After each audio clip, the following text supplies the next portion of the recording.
할렐루야. 오늘 매일 주님과 함께 찬송가 265장입니다. 주 십자가를 지심으로 부르며 시작하겠습니다.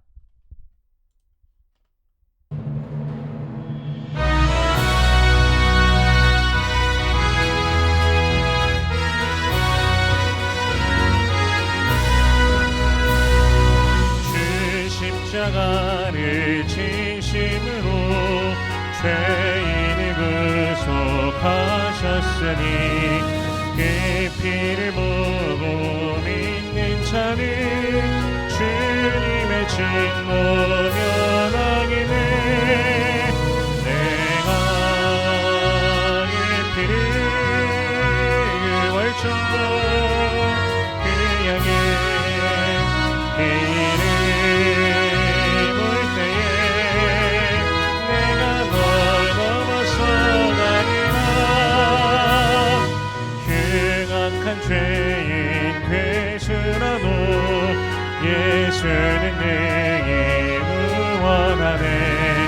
온몸을 피에 담길 때에 주님의 진노 면하기네. 내가 이 피를 월정 그 양의 피를 볼 때에 내가 널 넘어서 가리라. 심판할 때에 모든 백성 행한 일대로 응만해. 주님의 피로 죄 씻으면 주님의 진노 면하기네. 내가 그 유월절 양의 피를 볼 때에 내가 널 넘어서 가리라. 우주의 사랑 크신 은혜 보혈의 능력 의지하세. 심판의 불이 내릴 때에 주님의 진노 면하기네. 내가 이 피를 유월절 양의 피를 볼 때에 내가 널 넘어서 가리라.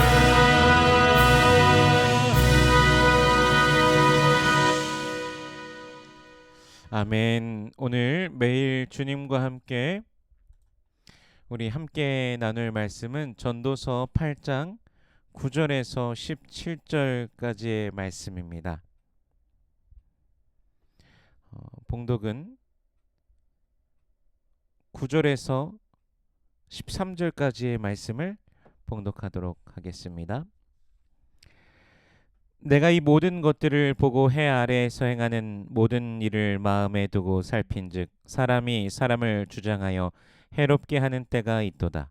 그런 후에 내가 본즉 악인들은 장사 지낸 바 되어 거룩한 곳을 떠나 그들이 그렇게 행한 성읍 안에서 잊어버린 바 되었으니 이것도 헛되도다. 악한 일에 관한 징벌이 속히 실행되지 아니하므로 인생들이 악을 행하는 데에 마음이 담대하도다.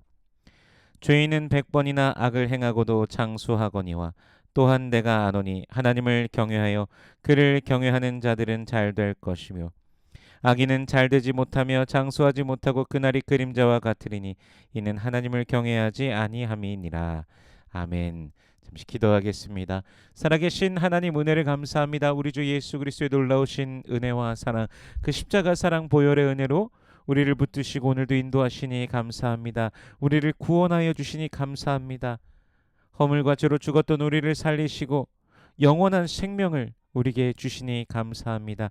주님을 찬양합니다. 주님을 노래하오니 주여 홀로 영광 받아 주시옵소서. 우리의 매일의 삶을 통하여서 주님을 찬양하는 소리가 끊임없이 넘쳐나는 우리들의 매일의 일상이 되게 하시며 두 손 높이 들고 주님을 기뻐하고 즐거워하며 찬양하는 우리 모두가 되게 하여 주시옵소서. 때로는 그 은혜를 잃어버립니다. 때로는 죄를 향하여 우리의 눈과 귀를 또한 손과 발이 향하여 있음을 고백하오니 주님 용서하여 주시옵소서. 그 모든 헛된 것들을 우리가 다 내려놓고 영원하신 하나님을, 우리 주 예수 그리스도의 그 긍휼과 그 자비, 그 사랑을 온전히 알고 주께 더욱더 가까이 나아가는 모든 권속들 되게 하여 주시옵소서. 이 시간 말씀을 대합니다. 성령께서 친히 말씀 조명하여 주시사 깨닫게 하시고 아멘으로 화답케 하시며 순종케 하시며 하늘로부터 내려오는 신령한 복을 누리는 모든 주의 백성들 되게 하여 주시옵소서. 감사드리며 예수님 이름으로 기도드립니다. 아멘. 의를 부르짖으며 살아가는 삶이 때로는 부질없어 보일 때가 있습니다. 세상이 우리가 생각하는 의대로 다 되는 것만 같지는 않기 때문입니다.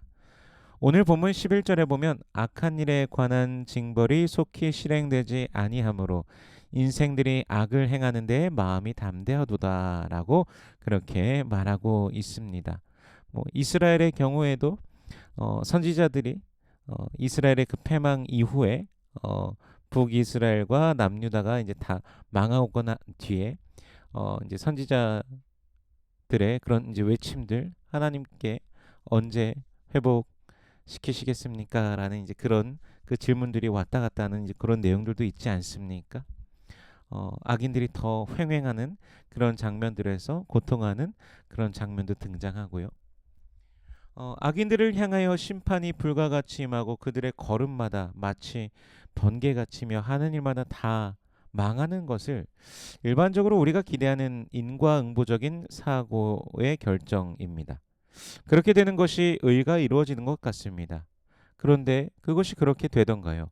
오히려 악인은 떵떵거리면서 살아가고 의인은 고통받는 경우도 많이 본다는 것이죠. 이제 최근에 한 2주 전에 광복절이지 않았습니까? 그래서 이제 대표적으로 이제 일제 시대를 생각해 보아도 우린 한국은 이제 광복 절 그때 되면은 이제 관련된 것을 더 많이 생각해 보게 되는데 일제 시대 때 독립을 위해 필사적으로 노력했던 많은 사람들이 사실 붙잡혀서 고문을 당하고 가족들도 굉장한 그 고통을 당하였습니다. 일본 순사의 감시하에 제대로 된 생활조차도 하기가 힘들었었죠. 그런데 소위 친일파라고 불리던 자들은 일제의 나라까지도 팔아버리면서 자신들의 이득을 취하였습니다. 많은 땅들을 즉 조선의 땅들을 일제로부터 상으로 받았습니다. 그래서 대한민국이 1945년 8월 15일 광복된 후 그렇다면 이제 독립운동가들이 어떻게 되었을까요? 분명히 대한민국이 해방이 되었지만 여전히 그 독립운동을 하던 자들은 여전히 가난 속에서 고통하였습니다. 일제 시대 속에서 많은 그 핍박과 그 수탈당함 속에서 가난을 계속해서 가져왔기 때문에 해방이 되었다고 당장 그것이 바뀌진 않았다는 것이죠. 그러나 친일을 하던 사람들, 그들은 오히려 일제의 억압 안에 있던 당시에 수많은 그 재산들을 가지고 있었기 때문에 해방이 된 이후 정치 재계에 영향을 끼치면서 오히려 더 세력을 넓혀가는 그런 모순적인 일이 일어나게 되었습니다. 이런 것들을 어떻게 설명할 수 있을까요? 그래서 지금까지도 이제 그 당시에 친일파들에게 넘어갔던 그런 땅들을 이제 수복하기 위한 어떤 그런 노력들이 계속되고 있지만 사실 쉽지는 않다라는 그런 것을 뉴스에서 본 적이 있었던 것으로 기억합니다. 이런 것들을 사실 이제 설명하기가 쉽지 않습니다. 악한 자들에 대한 징벌이 속히 실행되지 않기 때문에 악인은 더욱더 악을 행하는 것을 보며 가슴 아픔을 경험하게 되는 것이죠. 이제 수많은 곳에서 세계의 수많은 나라에서 이런 일들이 일어나고 있다는 것이죠. 이런 가슴 아픔을 경험하면서 우리는 이것이 인간의 한계라는 것을 생각해 보게 됩니다. 인과응보의 이치대로 이 땅이 이루어지지 않는다라는 것을 우리가 본다라면 오히려 우리는 기대고 바랄 수 있는 분이 하나님밖에 없다는 것을 더욱더 생각하게 되는 것이죠. 어, 18세기의 수학자, 철학자 또한 신학자인 칸트라는 인물이 있습니다. 이 사람이 신의 존재에 대해서 이제 증명을 하려고 하는데 이제 이 땅에서 선을 행하는 자도 있고 악을 행하는 자도 있는데 그들의 결국이 똑같을 수는 없다. 그렇기 때문에 신은 존재해야 된다. 라고 하는 것으로 신의 존재를 증명하기도 하였습니다. 그러니까 우리는 이 땅에 악이 존재하는 것을 보며 오히려 하나님을 기대하고 그분을 의지하게 된다는 것이죠. 15절 말씀을 보면요. 이에 내가 희락을 찬양하노니 이는 사람이 먹고 마시고 즐거워하는 것보다 더 나은 것이 해 아래에는 없습니다. 하나님이 사람을 해 아래에서 살게 하신 날 동안 수고하는 일 중에 그러한 일이 그와 함께 있을 것이니라. 아멘. 그래서 본문은 하나님께서 사람을 살게 하시는 인생의 시간 동안 먹고 마시고 즐거워할 것을 그런 것 누릴 것을 권면합니다. 이런 일 저런 일 수많은 일들이 일어나도 인간의 힘으로 어떻게 좌우할 수 있는 것이 없다라는 것이죠. 그래서 완전하게 하나님의 손에 맡기고 만족하며 살아가라는 것입니다. 마치 물 위에 떠 있는 배가 닻을 올리면 바람을 따라서 그 배가 움직이게 되듯이 하나님께서 항해하시는 대로 이 땅 가운데서 살아가면서 수고한 것을 또 먹고 마시며 즐거워하며 감사를 누리며 살아가라는 것이죠. 근데 그것이 어떤 염세주의적인 그런 시각으로 뭐 무엇을 해도 아무것도 안 된다 이런 것이 아니라 분명히 수고함 속에서 또한 그 수고를 통해서 하나님께서 역사하시고 그것을 통해 이루어 가시는 것들을 보면서 그분 안에 거하라는 것이죠. 그 16절 말씀을 보면요. 내가 마음을 다하여 지혜를 알고자 하며 세상에서 행하지는 일을 보았는데 밤낮으로 자지 못하는 자도 있도다. 그러니까 즉 자신의 힘으로 무언가를 주장하려 하고 좌우하려고 하는 생각을 가진 자들이 있다는 것이죠. 하나님께서 하실 것인데 그 무엇이 되었든지 하나님 분명히 하시는데 밤새도록 고민하면서 자기 뜻대로 하려고 하는 자들이 있다는 것입니다.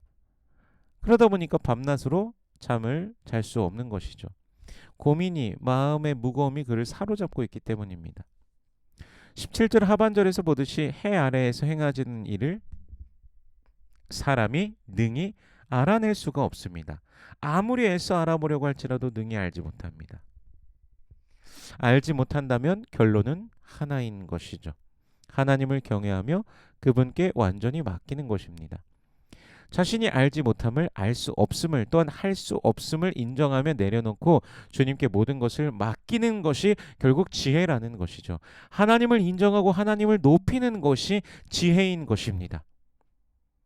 이 세상 가운데 보여지는 그 어떤 것들을 이루고 성취하고 이 땅에서 무언가를 소유하고 갖게 되고 누리면서 혹은 군림하거나 그런 것들이 지혜가 아니라 하나님께서 허락하신 인생 중에서 하나님을 인정하고 그분을 경외하는 것이 참된 지혜라는 것이죠. 지혜를 가지고 살아갈 때 우리는 평안을 누리게 됩니다. 평안은 오직 그리스도 예수로 말미암기 때문입니다. 오늘 여러분의 삶을 붙드시는 분 바로 예수 그리스도이십니다. 성령 안에서 여러분을 붙들고 계십니다. 그분을 의지하면서 승리하시기를 축복합니다. 그분을 기대하며 오늘 하루의 삶을 즐거움으로 감사로 살아가는 하루가 되시기를 주 예수 그리스도의 이름으로 축원합니다. 기도하겠습니다.